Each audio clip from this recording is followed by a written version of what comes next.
আমি আজকে দেখাচ্ছি সবাইকে মটনের রেস্টুরেন্টের মতন মটনের রেসিপি। এখানে আমি মটন কিনে এনেছি, দেখতেই পাচ্ছেন মটনটা আমি দেখাতে চাইছি কীরকম কিনে এনেছি। আমি খুব একটা হাড় নিইনি, এরকম নরম পিসগুলো মানে সলিড পিসগুলোই নিয়েছিলাম এখানে। আর মেটে ছিল কিছুটা, মানে মেটে আছে সলিড। আর এখানে আমি জল গরম করতে দিয়েছি মাংসটা ভালো করে ধুয়ে নেব বলে, লোম টোম থাকে অনেক সময়। আমি এটাকে ধুয়ে নিচ্ছি ভালো করে, দেখতেই পাচ্ছেন কালারটাও চেঞ্জ হয়ে গেছে গরম জলটা দেওয়ার পরে। আমি যে সাদা জলটা বেরোচ্ছে আমি এটাকে ভালো করে ধুয়ে ফেলে দিচ্ছি, কারণ এই জলটা পেটে যাওয়া মানে প্রচণ্ড শরীরের ক্ষতি করবে, পেটে ব্যথা করতে পারে। তো আমি ভালো করে ধুয়ে নিয়েছি। এবার যতটুকু যে লোম টোম আমার দেখতে পেলাম আমি ভালো করে ওটাকে পরিষ্কার করে নিলাম।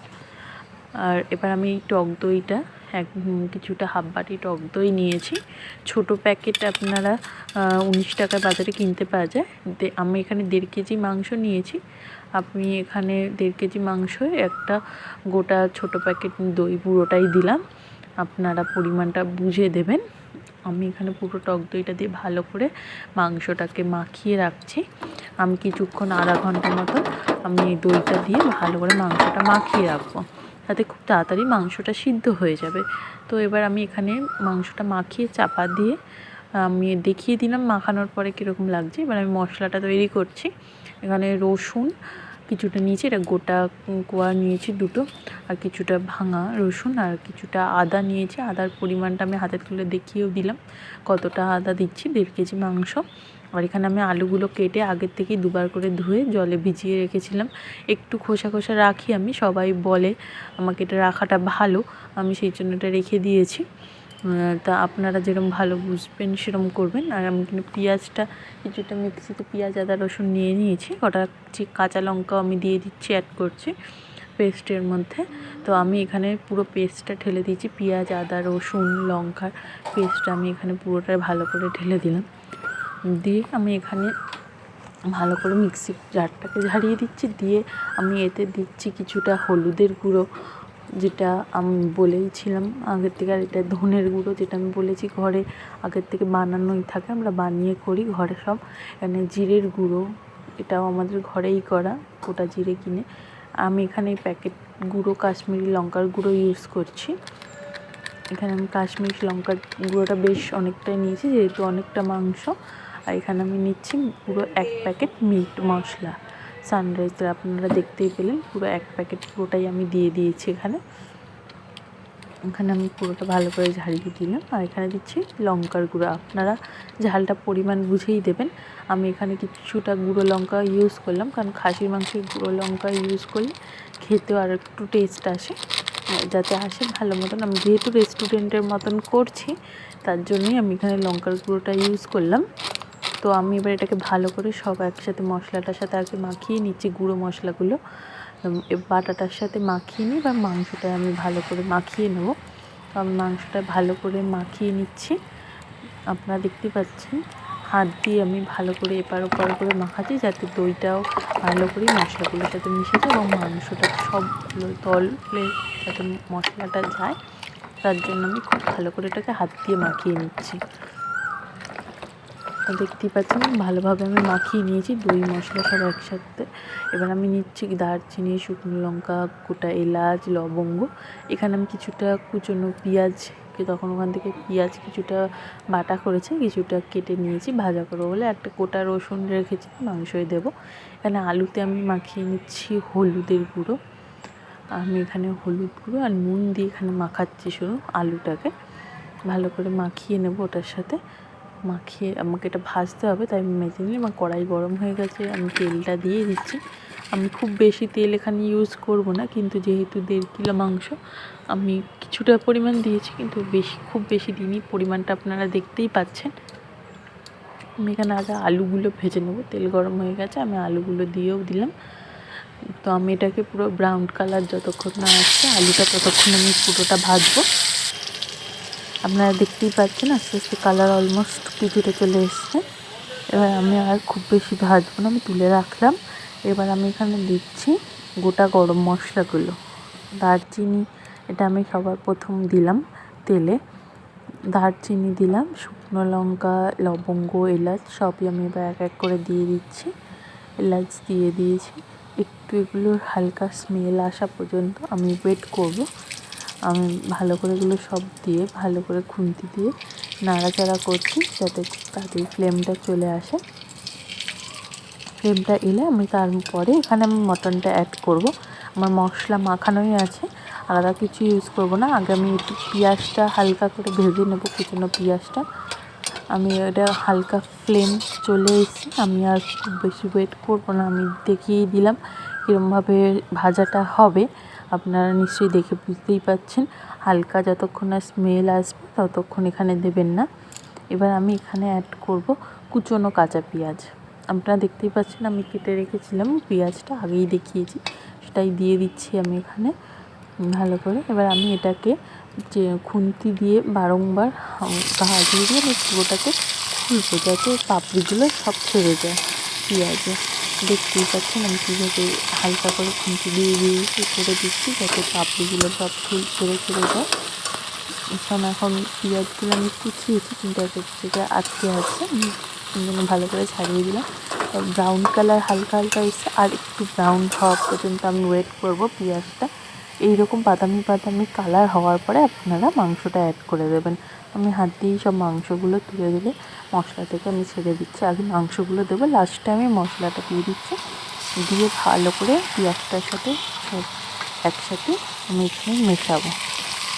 আমি ভালো করে মিশিয়ে কষিয়ে নিতে হবে কিছুক্ষণ, গ্যাসের ফ্লেমটা হাই করে কষিয়ে নিয়ে এবার আমি এখানে আলুগুলো দিয়ে দিচ্ছি। ভেজে রাখা আলুগুলো এখানে দিয়ে আমি আবার এটার সাথে ভালো করে কষাবো মাংসটাকে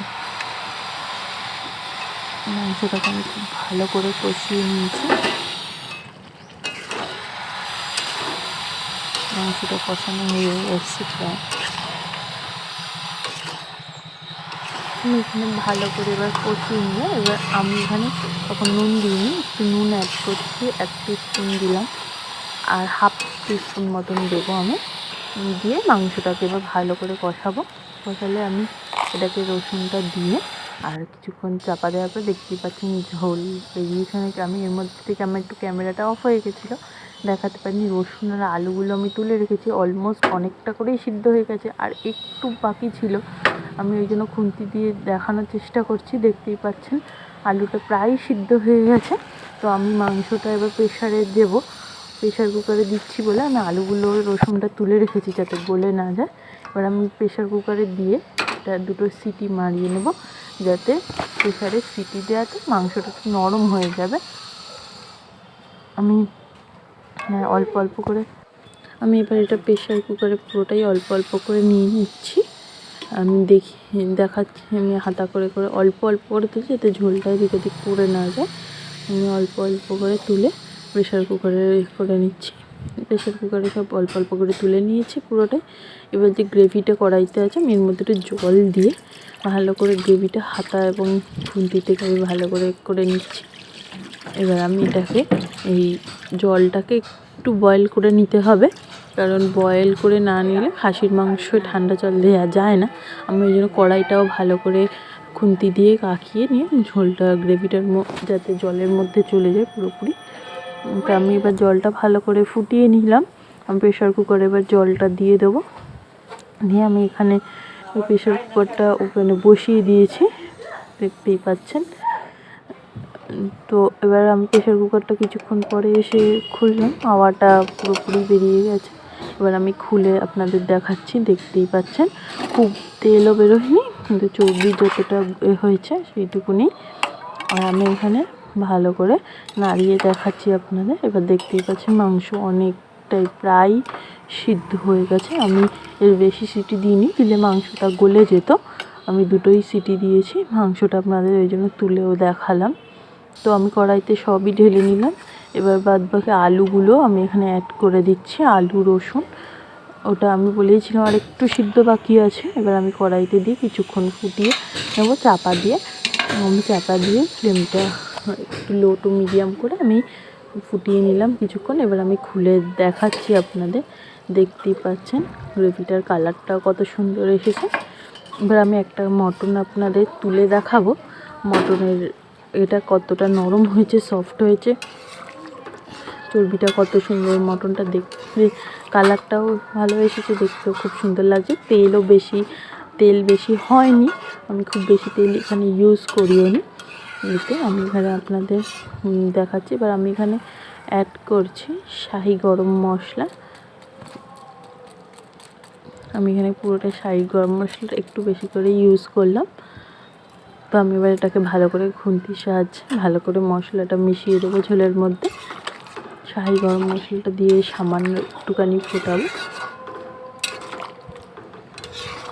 তো আমি শাহি গরম মশলা দিয়ে সামান্য একটু ফুটিয়ে নিলাম ঝোলটা, দেখতেই পেলেন। তো এবার আমি দেখাচ্ছি মাংসটা কতটা সফট হয়েছে, দেখতেই পাচ্ছেন। এবার আপনাদের চোখের সামনে আমি একটা করে করে তুলেই দেখালাম মাংসটা, দেখেই বোঝা যাচ্ছে অনেকটা সফট হয়ে গেছে মাংসটা। এবার আমি এটাকে কিছুক্ষণ আরেকটু না ফুটিয়ে নাড়াচাড়া করে আমি এখানে একটা থালা যেটা ঢাকনা আমি চাপা দিয়ে দেবো। আপনাদের দেখিয়ে দিলাম। এবার আমি ঢাকনাটা চাপা দিয়ে দিচ্ছি। তাহলে টাটা, আমি কিছুক্ষণ পরে ওভেন ঠান্ডা হলে দেখা হবে। ওভেনটা খুললাম, ঠান্ডা হওয়ার পর আমি দেখাচ্ছি আপনাদেরকে যে ঝোলটা কতটা টেনেও নিয়েছে, দেখতেই পাচ্ছেন। গ্রেভিটার থিকনেসটাও কেমন এসছে। আপনারা কিন্তু এই পরিমাণে একটু জলটা বেশি রাখবেন যদি ঝোল খেতে চান, নয়তো কিন্তু এটা গ্রেভিটা খুব তাড়াতাড়ি একটু ঠান্ডা হলেই বসে যায়। তো আমি ওই জন্য গ্রেভিটা আপনাদেরকে দিয়ে দিলাম। এবার আমার হাজব্যান্ডকে তো টেস্ট করাবো বলে আমি এখানে একটা বাটিতে এক পিস মটন আর একটু গ্রেভি একটু বেশি করে তুলে রাখছি। তো দেখতে পাচ্ছেন আমি এখানে গ্রেভিটা তুলে রাখলাম, আমার হাজব্যান্ডকে দিয়েছি।